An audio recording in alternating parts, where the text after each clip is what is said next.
नमस्कार मंडळी, मी तुमचा सर्वांचा लाडका करण सावंत पुन्हा एकदा आपल्या यूट्यूब चॅनलवर तुमचं सर्वांचं मनापासून स्वागत करतो, ज्याचं नाव आहे सफर कोकणातली। तर मित्रांनो, आज आपण कोकणातली अशी एक पारंपरिक रेसिपी बघणार आहोत जी खूप दुर्मिळ आहे आणि खूप फेमस आहे कोकणामध्ये तरी। आणि ही केली जाते फणसापासून, ओला फणस म्हणजे बरका फणस बोलतात कोकणात त्याला, त्याच्यापासून ही रेसिपी केली जाते आणि खूप दुर्मिळ लोकांना माहिती आहे, पण फेमस आहे ही रेसिपी। आणि याच्या खूप वेगवेगळ्या पद्धती आहेत। तर आज आपण एक वेगळी पद्धत बघणार आहोत, ती पण एका अशा व्यक्तीकडून जी की खूप जुनी व्यक्ती आहे, म्हणजे पूर्वीच्या काळातली ती व्यक्ती आहे, जी की माझी मोठी आई आहे। तर ती ही रेसिपी करणार आहे। त्याला बोलतात फणसाचं ढेबरं सॉरी, फणसाचं ढेबरं नाही, ढेबरं नावच इतकं युनिक आहे। तर चवीला सुद्धा खूप भारी लागतं। पण एक प्रॉब्लेम झालाय की मोठी आईने जे सुरुवातीची जी प्रोसेस असते, जसं की तांदूळ भाजून ते आपल्याला जात्यावर म्हणजे जातळीवर, तर पूर्वीच्या काळात जातळी असायच्या, त्याच्यावरती ते दळायचे असतात आणि त्याचा रवा काढायचा असतो। ती प्रोसेस आपल्याला दाखवता आली नाही, कारण की मोठ्या आईने ती केली आणि त्याच्यानंतर मला बोलले की मी आज हे करणार आहे। तर मी म्हटलं असो, आता ती तर प्रोसेस झाली, कारण की ती खूप इम्पॉर्टंट महत्त्वाची आणि ती खूप असं स्ट्रगलनी केली जाते, कारण की तिचं आता तिचं वय झालंय 70-71 असेल, मला पण माहीत नाही, पण तिने ते स्वतः केलंय कारण की तिला ते येतं। तर खूप मस्त लागतं आणि त्याच्या पुढची जी प्रोसेस आहे ती मी दाखवणार आहे, पण मोठ्याने कशी करायची ती रेसिपी पहिल्यापासून सांगितले, सो तुम्हाला बेनिफिट असेलच। तर चला बघूया। आणि हा व्हिडिओसुद्धा मी काल रेसिपी झाली आणि आज शूट केला आहे, स्टार्टिंगचा इंट्रो आणि लास्ट एंड, कारण की ते पूर्ण एक दिवस करावं लागतं, रात्रभर ठेवायला लागतं, त्याच्यामुळे आपल्याला बघायला मिळेल। तर माझ्यासोबत तुम्ही सुद्धा व्हिडिओ कंटिन्यू करा। रेसिपी आवडली तर नक्की तुम्ही सुद्धा घरी ट्राय करा। हां, ते भाजले किती घेतले तांदूळ? 3 ग्लास 3 ग्लास घेतले, ते भाजले। हां आणि मग जातं आणलं, हां, जातळी जातं आणि दळले, त्याच्या भरडले, हां, रवा काढला, तो असा चाळून काढला हां। आणि ठेवला। तर त्याच्या पुढे काय करायचंय? आता फणसाचा रस काढायचा, बरका फणस ना? बरका फणस। हां, आणखी मग तो रस तो रवा भिजवायचा, त्याच्यात मीठ, जरा गूळ टाकायचा आणि वेलची। हां, साखर नाही, गूळ। आणि ते मिक्स करून भिजत ठेवायचं आणि नंतर खाली डालडा किंवा तेल टाकायचं आणि थापायचं त्याच्यावर आणि मग झाकण ठेवायचं। चुलीवरच होतं हे? चुलीवर, गॅसवर नाही? गॅसवर एवढा कुठं आहे, पण ते गॅस चुलीवर बरं पडतं। आणि सकाळी मग ते चांगलं खरबूज झालं, रात्री 1-2 तासांत परतायचं ते ताटात आणि उलटं करून ठेवायचं, वर निकारी ताटात ठेवून, आणि मग सकाळी बघितल्यावर तयार। मग ते आपण कापायचं सुरीन कापायचं, तेव्हा येईल कापायला। झालं एवढंच आहे ना? एवढीच रेसिपी, जास्त नाही, पण टाइम जास्त लागतो ते बनायला। होय, मग 1 दिवस। अरे आता तिथे बसायला लागेल मला, निकारी सारखा विस्तीव चांगला लागायला पाहिजे चारी बाजू, म्हणजे मस्त होतं। उद्याला मस्त झाला असता बरोबरी बघायचा ना ते टोपून, पहिलं होतं ते घेतलं, ते खराब झालं काय?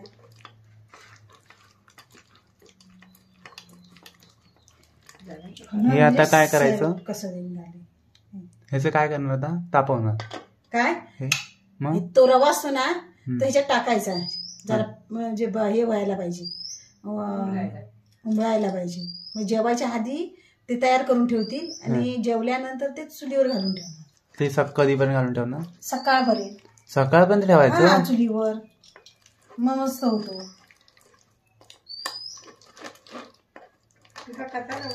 टाकायचं नव्हतं, चांगलं होतं, सांगायचं नव्हतं। म्हणजे आता जेवताना तू ते टाकणार, टाकून ठेवणार? आता हे झालं ना काढून माझं, मग ते टाकतील ह्याच्यात सगळं। गुळ किती टाकला?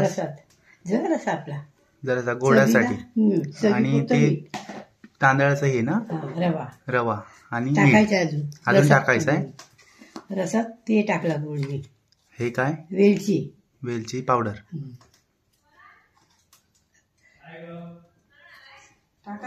आणि मीठ पण टाकलायस ना? टाक। आता काय? तांदळाचा रवा हा तू स्वतः काढलायस ना जात्यावरती? आता मिक्स कर। साधनं असतात ना, ती वाटीत घालतात, असंच करायचं, फक्त वाटीत घालायचं आणि उकडवायची। हे चुलीवर ठेवायचं, लगेच तयार होणार। सकाळपर्यंत ठेवतात। अरे बापरे. आणि मग असं छाप उठवणार? छाप नाही तर दुसऱ्या टोपात घालायचा असतो, ह्याच्यात नाही. म्हणजे असं आकारात कापतेस ना बरोबर? चौक असं ते ह्याच्यात- कापायचं नंतर शिजायला चांगलं उघडायला पाहिजे तो. फुगतं ना ते. हा, शिंबोरलं जातं. आणि नंतर खाली तेल टाकायचं. दुसऱ्याच्यात तेलात- होणार आता? हा, हो. रात्री. ते रात्री करण.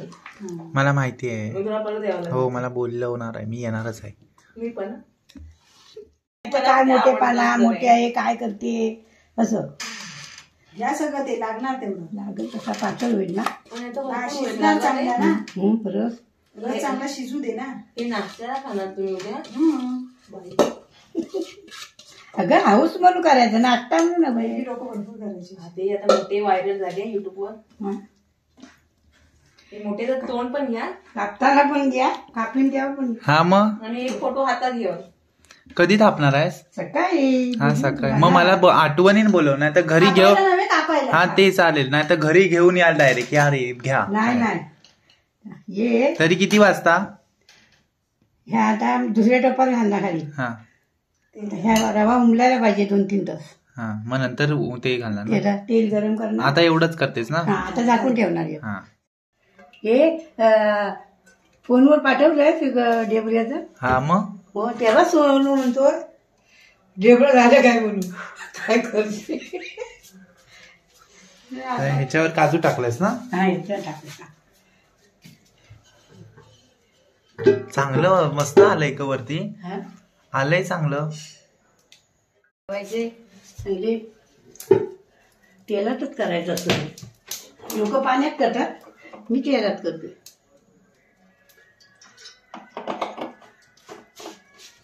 आता ह्याच्या शेणी बिनी टाकणार आता खाली शेणी बिणी टाकणार मग चांगला निंबरा वरती निकाल सगळे ठेवायचे. आणि रात्री उठून परतणार ना तू?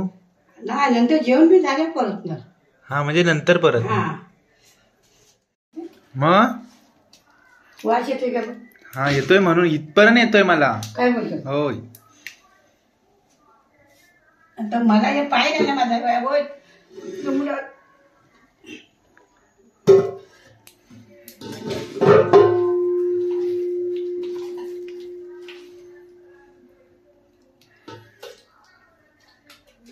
हात लागला तर खराब होतं. लावायचंच नाही. माझी आई करायची असं म्हणून. इकडे कोण नाही असं करत. हा, पाण्यातच करतात उकडलं. मोदक कसा पण उकडतो हा. रवा रसा भिजवतात म्हणजे द्रोण वाट्या काय केलं दाखवलं असं नाही ना भीत नाही मला. बापरे, हे करणं पण सोपं नाही. घामणे बिमणे मग हे लय कठीण वाटत. ह्याचे घामणे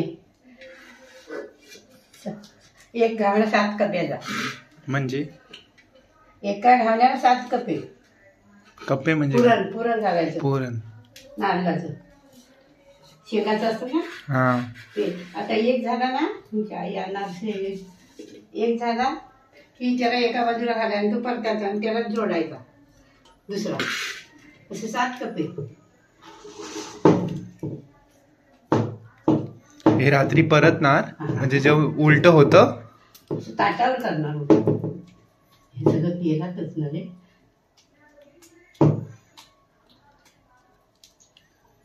परवडत नाही हे खाल्लं नको.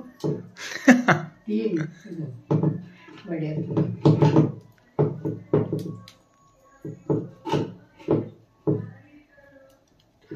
आता त्याला कड येणार ह्याच्यात. निघालं तर बरं आहे नाही तर चिकट पण. निघेल एवढं तेल टाकलंच तर निघेल. ते ताट ते स्टीलचं ताट घ्यायचे जरूमत ठेवणार. हे हा हवा नाही लागायला पाहिजे. बाहेर हवा नाही लागायला पाहिजे. आता हे किती तास ठेवणार? आता जरा कड आला ना हम्म. की ते जर्मनचं ताट आहे ते वर ठेवणार आणि त्याच्यावर सगळे निकाल वर ठेवणार आणि मग टोप पलटणार. मग वास येईल त्याचा. मग त्या बघणार उघडून चिजरेचा मग उलट करणार. ते कधी करणार? नंतर ते रात्री. तरी किती वाजता? आता काय नाही सांग झालं तर सांगणार तुला.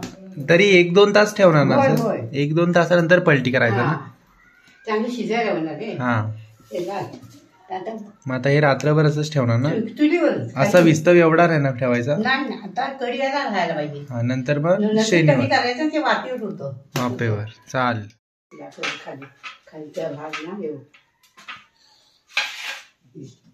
तिथून लांबणं काढणार आहे हा काय जवळ असे काप अगं हे असं ना हे वर असं उलट करायचं असं ना आणि परत मग उलट भाजायचं मग एका साईडनेच केलंस? नाही दोन्ही साईड बुलेटला परत ते असं दोन्ही बाजू करायला लागतात खालची बाजू जेवायला गेलेली इथे झाला भरपूर त्याचा नको काढू आता कापणार ना मोठे इथे हा? आता कापणार ना. आता काप ना. देवरुखला जात आहेत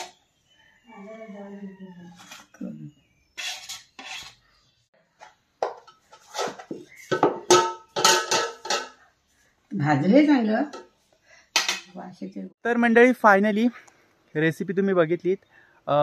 कसं करायचं ते सुद्धा तुम्हाला समजलंच असेल. जर आवडली असेल तर तुम्ही सुद्धा घरी नक्की ट्राय करा आणि खायला सुद्धा खूप मस्त लागते, गोड लागते.